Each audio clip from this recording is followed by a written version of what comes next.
aí, João. Daqui uma semana o mundo vai acabar.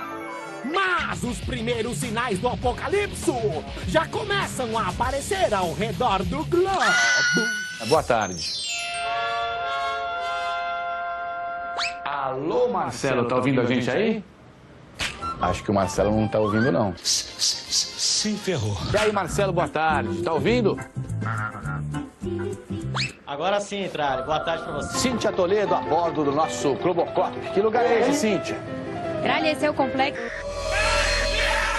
Perdemos contato com a Cíntia. Vamos tentar restabelecer daqui a pouquinho. Deu aquele preto ali. O Renato tá ao vivo com a gente tá tendo um probleminha com o sinal dele. Bom, a gente vai tentar voltar daqui a pouco. Renato, consegue falar com a gente agora? Tudo bem aí? Tô ouvindo você muito bem, Tralles. Porque você também vai cobrar a situação da falta de...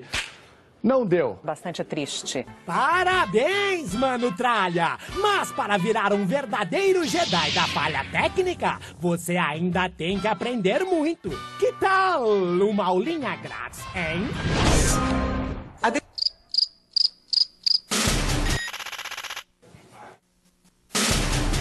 Bom dia.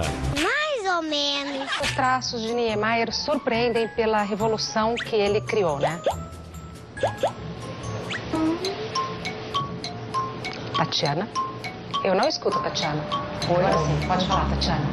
Bom dia, Regina. Bom dia. Desculpa, eu perdi o que ela perguntou. Bom dia, Marcelo. Como a morte do arquiteto tem sido noticiada por aí?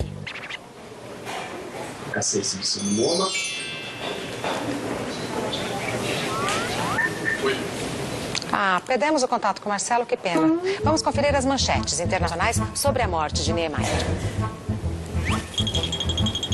Não fazer nada disso. Conversar com a doutora Carol. Carol, tô indo aí.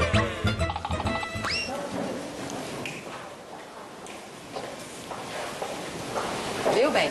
Quando tudo dá errado, alguma coisa dá certo. Não há nada aí que esteja de fato funcionando. As imagens mostram bem esse fracasso. Regina!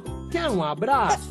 E se você é daqueles que critica subcelebridades que vão sem calcinha na festa só pra aparecer na TV? Arrependa-se! Elas podem ter sido vítimas de um maníaco.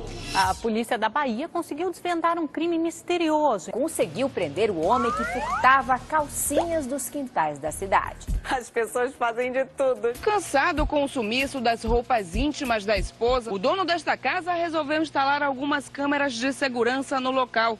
O que ele não esperava era que um ex-funcionário, que inclusive trabalhou na instalação destas câmeras, fosse o homem que aparece nas imagens. Põe mesmo o vídeo que a gente gosta de ver. A polícia só chegou até Wilson Silva dos Santos depois que ele roubou as calcinhas do varal desta outra casa. Ele fugiu, mas deixou cair algumas calcinhas. E a pista ajudou a polícia a encontrá-lo. Na delegacia, disse que quando bebia, roubava as calcinhas para usar dentro de casa. Essa moda pode pegar no Brasil? Tem que pegar. Ah, gente, pra que tanto rebuliço? Vai dizer que ninguém nunca usou uma calcinha só pra ver qual é. Não! Ah, aqui na Agora é Tarde todo mundo usa. O problema é quando ela fica apertada demais. Yeah! Anone People tem piroca! Que isso? Não é possível. O Adnei! Todo mundo ama o Adnei. Se eu falar mal dele, vocês me matam! E a Dani tá puta comigo que eu cheguei aqui em cima da hora! Ai, o Patrick é meu roteirista, mas é doido pra aparecer! Bota ele, pelo amor de Deus! Porra! Eu cansei, cara! Eu sou um bosta! Que é verdade mesmo!